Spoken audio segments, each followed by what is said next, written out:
This weekend, Guy Ritchie's The Gentleman opens in theaters in the United States, so today I'm going to stop and rank all 11 Guy Ritchie films from the worst to the best.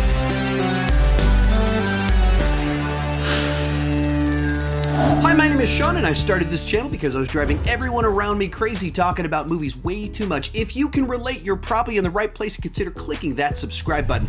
With that in mind, go ahead and join me down below in the comment section. Share your ranking of all 11 Guy Ritchie films. My list isn't the right list. It's just my list, and I would love to see yours. One more thing before we get started. I'm very active over on Instagram, and this year I'm trying to put a bunch of exclusive content over there. Even some extra reviews are posted over there. Very active in my DMs as well if you want to get a hold of me. So if you want to go a little bit deeper with Sean Chandler Talks About, go ahead and join over on Instagram. With that said, let's get started. Coming in last place is Swept Away, an unbelievably bad film. The degree of drop in quality from Snatch to this film is truly shocking. It plays a little bit like it's trying to be a rom-com, except without the romance, the comedy, likable characters, or any chemistry whatsoever. I mean, the two leads in this film are two of the least likable main characters I have ever seen inside of a film. Madonna's character is dreadful and does not do a single thing to make her remotely likable, and somehow once they get to the island, the guy is somehow worse than her. He starts to beat her physically, like hit her, he withholds food from her, and demands that she call him master and refers to her as his slave. A nice romantic story. The worst part about all of this is it starts to take itself very seriously as it moves into the third act. It's not fun. It's not so bad it's good. It's just one of the worst films ever made. Number 10, Revolver. Now, I can appreciate a filmmaker trying something new and taking some risks, and Guy Ritchie certainly did that here. Now, he utterly failed at whatever he was going for, but he did try something new. I don't recall having ever seen a psychological gangster revenge thriller being used as a package to communicate philosophy and theology before.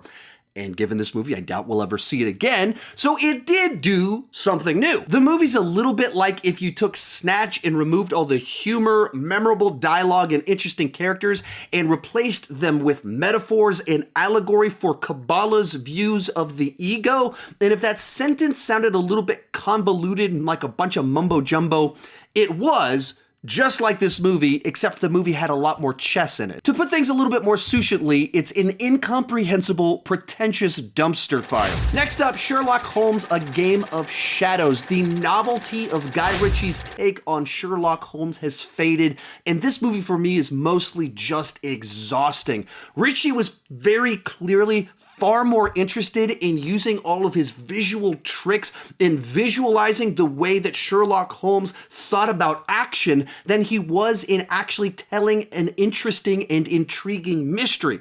All of kind of the aspects of Holmes that he's actually classically known for are put on the back burner, and we're just left with a whole bunch of over-the-top action sequences to the degree that you have Watson running through the middle of a battle with a machine gun, things like that, that you don't normally associate with Sherlock Holmes. It's not entirely boring, but there's just nothing here that caught my attention. Coming in at number 8 is King Arthur, Legend of the Sword. For me, this movie felt like a mismatch of style and genre. Guy Ritchie's usual bag of tricks just felt out of place inside of this type of storytelling. There's even some sequences early in the film where they tried to do Guy Ritchie's kind of gangster style quick dialogue, cutting between different perspectives on things. And it just seemed very strange to put that in the middle of this movie, but that's what Guy Ritchie does.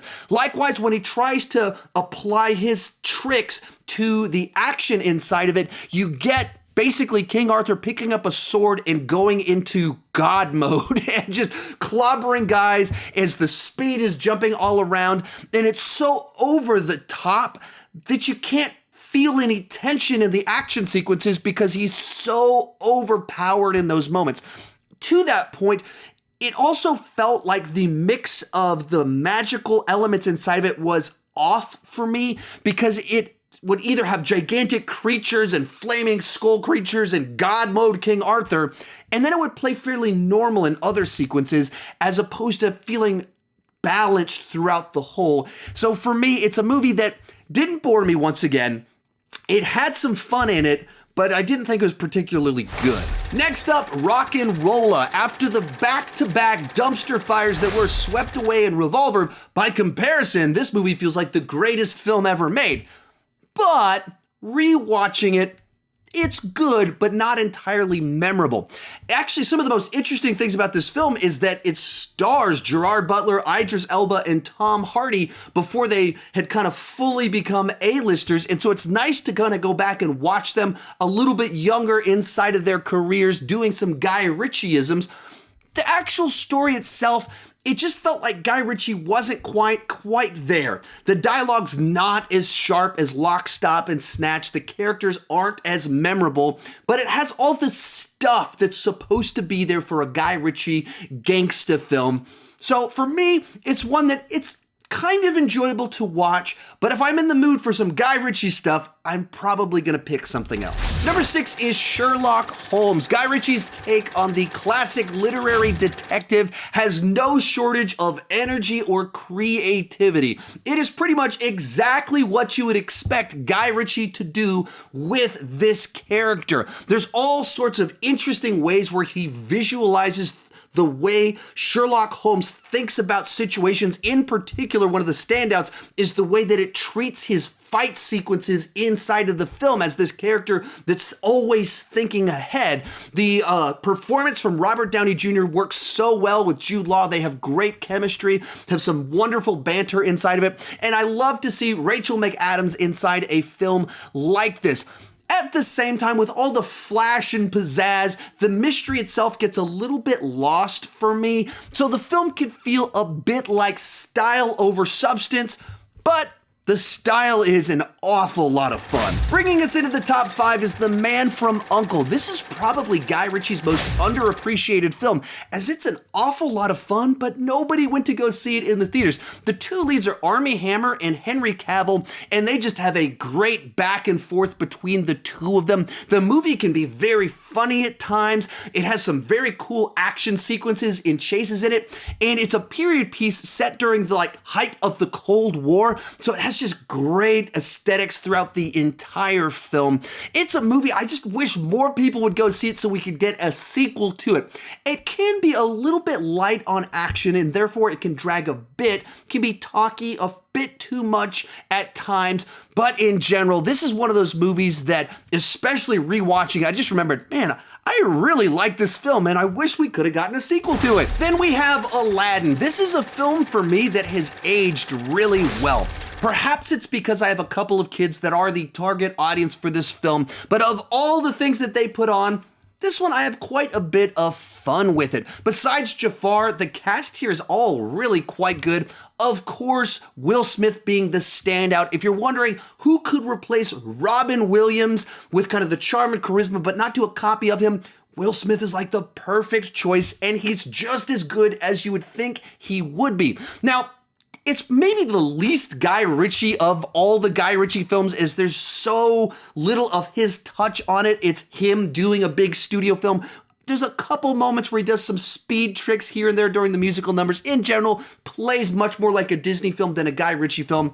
But at the end of the day, it's very entertaining, it's very rewatchable, and one of the better Disney live-action remakes, if you ask me. Real quick, before I give you my top 3, remember to share your take down below in the comment section. Also, once this video is done, head on over and follow me on Instagram. And if you want more of these director rankings, I've got a whole playlist of them right up there. I've got Christopher Nolan, Jon Favreau, Michael Bay, whole bunch of directors. If you've enjoyed this video, there's something up there that you'll enjoy. In third place is Lock, Stock, and Two Smoking Barrels. Guy Ritchie's first film also introduced the world to Vinnie Jones, Jason Statham, and had Matthew Vaughn as a producer. And as a first film, it is quite a creative powerhouse. It's just loaded with so much energy in the way that he visualizes things, the way that he uses slow-mo, the way that he zooms in on people's eyes and shows their retina expanding as they open them.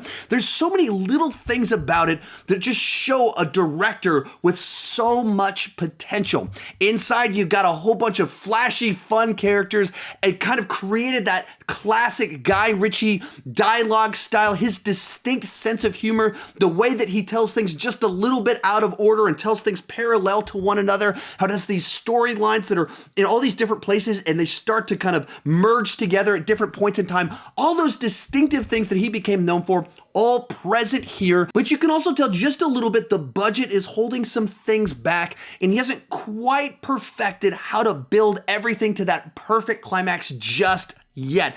It's a bit like if you had a great film and this is the next to last draft. There was just a few more things that needed to be tweaked before it was perfected, which he did in his next film. Our runner-up, The Gentleman, a true return to form for Guy Ritchie. And while it certainly returns to the genre that made him famous, it has all of his kind of classic energy, snappy dialogue, memorable characters, but it doesn't feel like him trying to copy 30-year-old Guy Ritchie. It feels like a more mature Guy Ritchie tackling characters who are a little bit older. Matthew McConaughey is playing this aging gangster of sorts who's trying to get out of the game, and that fits better with where Guy Ritchie is at in life. Likewise, while it has all the visual flair that you expect and kind of the non-linear storytelling, it's a different set of tricks, but it feels like a continuation of what came before. Throughout the film, pretty much everyone is a standout. If I tried to list off everyone that was great, I'd just list off the entire cast. But I love the dialogue between Charlie Hunnam and Hugh Grant. Colin Farrell's character is just so much fun whenever he shows up in the film. Like his classic films, it's really funny at times. I will say it was a bit slow at the start and especially confusing at the beginning, but once it got going, it just kept building momentum and probably has the best payoff and most satisfying conclusion of any of his films. But coming in first place is Snatch, the classic Guy Ritchie film where he took everything that worked in Lock, Stock, Two Smoking Barrels. Some of the cast from that film was given a much bigger budget and was able to perfect what he'd been working on and created just a classic British gangster film that's quirky, distinct, has its own unique voice in both the storytelling as well as the way the dialogue is used, the way the humor plays out.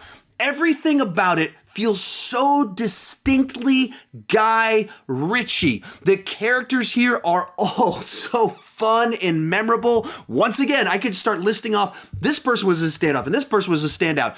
But everyone was. I mean, most people remember Brad Pitt in the film because he's doing the piker thing with the accent and talking and you can't understand him. But you just remember it because, like every character, he's so memorable. This just happens to be Brad Pitt doing all of that fun stuff. But everyone has so many great lines, and it does a wonderful job of having all these narratives that kind of intersect, leading to just this slam bang twist finale that just absolutely satisfies. So for me, Snatch comes in at number 1. If you've enjoyed this video, remember to check out that playlist right over there where I have a bunch of other director filmography rankings, Rian Johnson, Michael Bay, Jon Favreau, Christopher Nolan, all right over there. And if you want to go deeper with Sean Chandler Talks About, you can find the link to my Instagram down in the description. Thank you so much for watching and keep talking movies too much.